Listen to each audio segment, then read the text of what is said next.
JP News. జిల్లా డక్కిలి మండలం D Vaddipalli గ్రామ పంచాయతీలో గల జిల్లా ప్రజా పరిషత్ ఉన్నత పాఠశాలలో చదువుతున్న విద్యార్థుల పరిస్థితి దయనీయంగా తయారైంది. గ్రామంలో ఉన్నత పాఠశాలలో చదువుకుంటున్న పిల్లలకు స్కూల్ ప్రహరీ గోడ పక్కనే ఉన్నటువంటి చెట్లు బాగా పెరిగిపోయి పాఠశాల లోపలికి రావడంతో అక్కడ నుండి విష పురుగులు, పాములు స్కూల్ లోపలికి వస్తున్నాయని పిల్లలు భయాందోళనకు గురవుతున్నారు. స్కూల్ హెడ్ మాస్టర్, మండల ఎంఈఓ, పంచాయతీ అధికారులు ఈ విషయాన్ని పట్టించుకోకపోవడంతో పిచ్చి చెట్లు పెరిగిపోయి దట్టమైన పొదలుగా మారాయి. దీంతో స్కూల్ ప్రాంగణంలో స్కూల్ నుండి నడిచి వెళ్లే దారిలో విష సర్పాలు సంచరిస్తూ ఉండడంతో విద్యార్థులు భయాందోళనకు గురవుతున్నారు.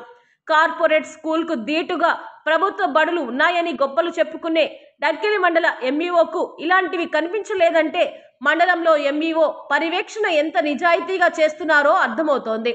విద్యా హక్కు చట్టం ప్రకారం ప్రతి స్కూల్లోని కనీస వసతులు అందించాల్సిన బాధ్యత ప్రభుత్వానిదే.